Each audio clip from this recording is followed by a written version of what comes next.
पापा कहते हैं सरकारी नौकरी चाहिए, पर ये सरकारी नौकरी कैसे पानी है, उसके लिए क्या क्या करना पड़ेगा, ये आपको पता है। आज हम लोग उसी बारे में बात करने वाले हैं। हेलो दोस्तों, मेरा नाम Pradesh Tamnekar, founder director IBCS institute of banking and civil services. हम वसई विरा नाला सोमवार में गाइडेंस प्रोवाइड करते हैं। आज हम लोग बात करने वाले हैं गवर्नमेंट जॉब के बारे में। अभी गवर्नमेंट जॉब भारत में कौन सी होती है, कितने तरीके रहती है? मोटे मोटे तौर पर भारत में गवर्नमेंट जॉब 3 बड़ी रहती है। One is UPSC, second is PSC, मतलब महाराष्ट्र में MPSC, गुजरात में GPSC, बिहार में BPSC, और तीसरी एग्जाम जो रहती है that is called SSC।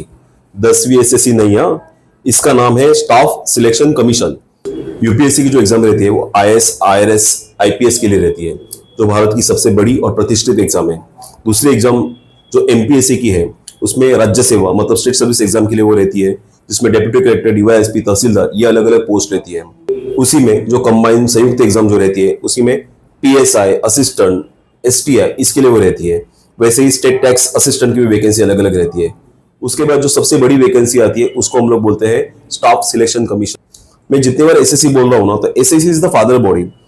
SSC दूसरे बोर्ड के एग्जाम नहीं लेती, बट उनका सिलेबस से मैच होता है।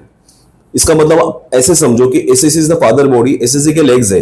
पहला SSC, दूसरा बैंकिंग, तीसरा railway, insurance, post office etcetera. इसका मतलब जो स्टूडेंट स्टाफ सिलेक्शन कमीशन के लिए प्रिपरेशन करता है, वो लड़का या लड़की एक साथ ये सारे सेगमेंट के लिए, बैंकिंग, रेलवे, इंश्योरेंस के लिए उसका सिलेबस क्लियर होता है, या उसके लिए भी उसका प्रिपरेशन हो जाता है। सबसे मजे वाली बात यह है कि जो लड़का ग्रेजुएट है विद द एज ऑफ 18, वो स्टाफ सिलेक्शन कमीशन के स्टडी के साथ वो एक साल में 30 से ज्यादा एग्जाम दे सकता है। वही लड़का अगर सिर्फ 12 का है विद द एज ऑफ 18, तो वो 20 से 25 एग्जाम दे सकता है। एंड जिसका एज 18 साल एंड सिर्फ 10वीं कंप्लीट किया है, वो भी 10 से 15 अलग अलग परीक्षाएं दे सकता है। इसमें सैलरी आप देखोगे तो ग्रॉस सैलरी कम से कम जो है वो 60,000 पर मंथ की है, जो मैं 8 पे कमीशन के हिसाब से आपको बताना चाह रहा हूं। सबसे अच्छी बात यह है कि इसमें जो वैकेंसीज आती है वो लैक्स में आती है एवरी ईयर। सबसे ज्यादा वैकेंसी महाराष्ट्र के लिए रहती है। अगर आप पिछले 5 साल 10 साल का भी पैटर्न देखोगे तो सबसे ज्यादा वैकेंसी आपको महाराष्ट्र में दिखेगी। इसकी वजह से सबसे कम कट ऑफ महाराष्ट्र के लिए रहता है। ये वैकेंसी में और अच्छी बात यह है कि नियरली 85% वैकेंसीज के लिए इंटरव्यू नहीं है। अगर आप अंडर ग्रेजुएट हो तो नियरली किसी एग्जाम को इंटरव्यू नहीं है।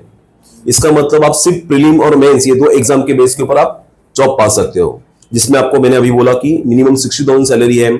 CHSL के लिए सैलरी वो 90,000 प्लस एक्सपेक्टेड है। SBI PO के लिए सैलरी 1.5 लाख के ऊपर जाती है। आपने ग्रेजुएशन कंप्लीट किया, आप एग्जाम दे सकते हो। इसका मतलब आपको समझ में आ जाता है कि जो स्टूडेंट 6 महीने से लेकर 1 साल तक प्रॉपर स्टडी करता है, उसको एग्जाम क्रैक करना बनता ही है। और उसको बनाने के लिए हम लोग यहाँ पर है IBCS। हम लोग स्टूडेंट्स के ऊपर ध्यान देते इस तरीके से कि स्टूडेंट्स का एग्जाम क्रैक होना चाहिए, उसको जॉब मिलना चाहिए। पर ऑब्वियसली ये स्टूडेंट्स की भी ये जिम्मेदारी है कि उन्होंने भी हमको सपोर्ट करना चाहिए। तो आइए, हमसे जुड़िए, हम आपके लिए हैं। आपकी जो जो डाउट रहेंगे, आपको करियर काउंसलिंग रहेगा, उसके लिए मैं पर्सनली आपके लिए अवेलेबल हूं। तो आइए मिलकर आगे बढ़ते हैं, देश को आगे बढ़ाते हैं। जय हिंद।